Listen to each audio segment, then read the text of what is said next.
okusaba ku ssomero lya St. Janani Luumu ekkabalagala mu ggombolola y'e Makindye. Ssaabalabirizi w'ekkanisa ya Uganda Dr. Samuel Stephen Kazimba Mugalu asoose kulambula ssomero lino bw'atyo n'atendereza emirimu egikolebwa omuli n'okuyigiriza abayizi okukuuma obutonde bw'ensi ng'ekiragiro kya Ssaabasajja Kabaka bwe kirambika. Ssaabalabirizi oluvannyuma akulembeddemu okusaba era wano akubirizza abazadde okufaayo ennyo eri abaana baabwe nga babayigiriza obuwangwa bwabwe n'ennono basobole okubataasa ku bugwenyufu obweyongedde. Naye ate era wano wenkubiriza abazadde musse omwoyo ku baana bammwe. Waliwo empisa embi ezizze mu ggwanga, gamba nga obufumbo bw'okubikukujju, abasajja ogattibwa n'abasajja. Ekyo wali okirabye olaba n'ekiyenje kikazi, ekiyenje kisajja kimanyi ekiyenje kikazi. Mukuume abaana bammwe, mwogere n'abaana bammwe wadde etteeka baliyisizza naye gwe yogera n'omwana wo.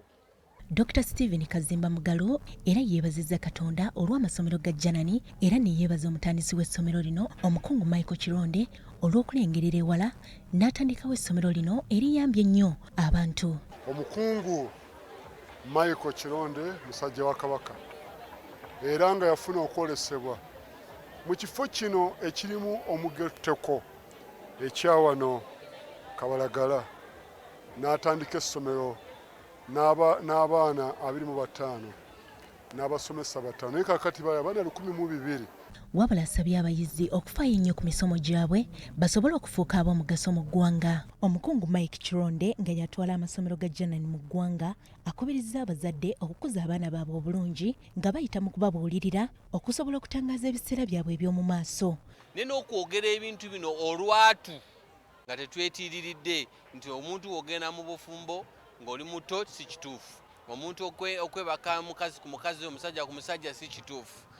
Ne tubabuulira n'obubi obukirimu, naye kye twagala okusaba abazadde mu abali eyo at least namwe mwongereko, kubanga ebintu bino tutabyogereko bijja kubeerayo eyo wansi ate bitulye nga kansa. Omukungu Kironde atubuulidde okusoomozebwa kwe bayiseemu nga baddukanya amasomero wadde nga bafuba okulaba nga batumbula ebyenjigiriza.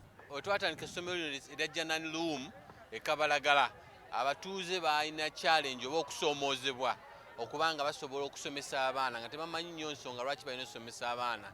Akulira essomero lino Emmanuel Mwebe atubuulidde omulamu ogwatandisaawo essomero lino kyokka n'alambulula ebituukiddwako mu myaka gye bamaze mu kisaawe ky'ebyenjigiriza. Ono asabye abayizi okunywaza emisomo gyabwe.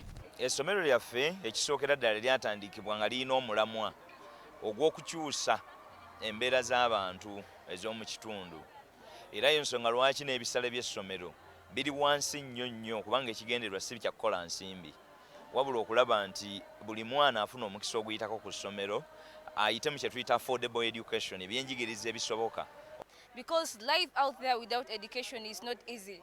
You know, there are boys who can come and tell you you're the best person in the world, you look so nice, you're like an apple, you look like a pineapple, but that is not it. Oluvannyuma wabaddewo okusabira abakulembeze b'abayizi ku ssomero lino Katonda asobole okubasobozesa okukulembera obulungi bayizi bannaabwe. Okukuliza abaana baffe ku buwangwa n'ennono nga tubayigiriza okuviira ddala mu buto bategeere nti ekijiiko kisigala kijiiko so ng'ate n'ekitiiyo kisigala kitiiyo so si kijiiko ekinene. Nze Sandra Nabaggala ku BBS Terefayina.